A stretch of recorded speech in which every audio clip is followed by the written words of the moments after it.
আমার মনে হয় না এর থেকে সহজ আর ম্যাঙ্গো আইসক্রিম হতেই পারে, কারণ এখানে কোনো রকম ক্রিম লাগবে না।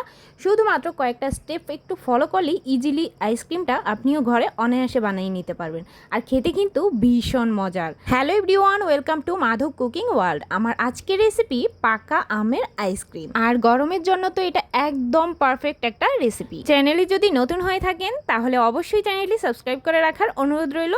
আর অবশ্যই কিন্তু বেল আইকনের অল বাটনে প্রেস করে রাখবেন, তাহলে প্রতিদিনের নোটিফিকেশান সবার আগে আপনার কাছেই যাবে। চলুন রেসিপিটি এক নজরে শেয়ার করা যাক। আইসক্রিমে সাধারণত ক্রিম ব্যবহার করা হয়, তো সেই ক্রিমের বিকল্প কোন ক্রিম ব্যবহার করা যাবে সেটাই আপনাদের সাথে শেয়ার করছি। প্রথমে একটা মিক্সিং বোলে 500 মিলিগ্রাম দুধ নিয়ে নিলাম। এই দুধটা কিন্তু আগে থেকেই জাল করে একটু ঘন করে নেওয়া। 700 মিলিগ্রাম দুধকে 500 মিলিগ্রাম করে ঠান্ডা করে নিয়েছি।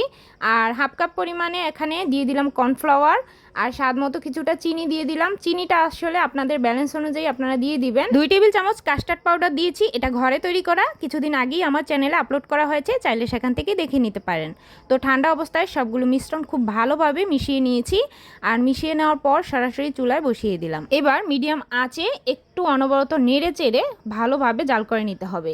আর একটুও কিন্তু নাড়াচাড়া বন্ধ করা যাবে না। কিছুক্ষণের মধ্যেই দেখবেন যে এভাবে ঘন হয়ে আসছে। আর অনবরত এই সময় নাড়তে হবে, না হলে নিচে লেগে যাবে, তখন কিন্তু ভালো হবে না খেতে।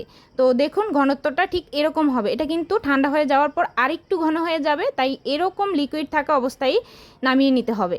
তবে খুব বেশি যেন পাতলা না হয়ে যায়, মিডিয়াম করে এভাবে ঘন করতে হবে, না হলে কিন্তু ক্রিমটা তেমন বেশি ভালো হবে না। তো আমি এবার এটা ঠান্ডা হওয়ার জন্য একটা সাইডে রেখে দিচ্ছি। এবার আমি একটা ব্লেন্ডার জারে 2 কাপ পরিমাণে নিয়ে নিচ্ছি আম। এরকম ছোট টুকরো করে কেটে নিয়েছি যাতে খুব ভালোভাবে পেস্ট হয়ে যায়। এখানে কিন্তু 3টা মিডিয়াম সাইজের আম আছে, তো আপনারা কিন্তু বাড়িয়ে কমিয়ে দিতেই পারবেন। জাল করে ক্রিমটা তৈরি করে ঠান্ডা করার পর ঠিক ঘনত্বটা এরকম এসেছে। আর আমি মেজারমেন্ট কাপে দেখিয়ে দিলাম 2 কাপ পরিমাণে এই ক্রিমটা হয়েছে। আর দেখুন আপনারা কিন্তু ঘনত্বটা দেখেই বুঝতে পারছেন কীরকম ঘনত্ব এসেছে। তাহলে কিন্তু ক্রিমটা খুব ভালোভাবে ব্লেন্ড করলে সুন্দর একটা স্মুথনেস আসবে। তো আমি কিন্তু ভালো করে ব্লেন্ড করে নিয়েছি। এবার যে পাত্রে আমি আইসক্রিমটা সেট করব সে পাত্রে নিয়ে নিলাম। এবার আইসক্রিমের কিন্তু আরেকটা স্টেপ বাকি আছে।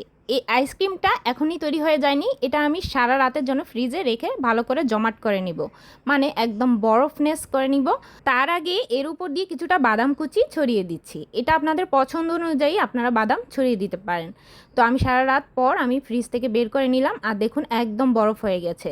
তো এবার এই বরফটাকে ভালো করে ভেঙে চুরে নিয়ে একটা মিক্সিং বোলে নিয়ে নিয়েছি।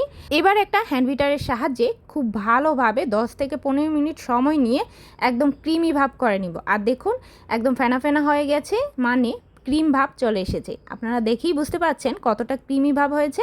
যেহেতু আইসক্রিমের জন্য কোনো ক্রিম ব্যবহার করিনি, তাই কিন্তু টেক্সচারটা এরকমভাবেই করতে হবে।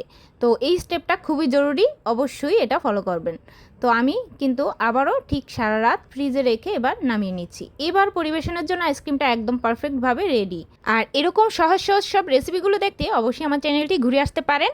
আর একটা লাইক আর শেয়ার করতে একদমই ভুলবেন না। আজকের মতো এই পর্যন্তই, টাটা।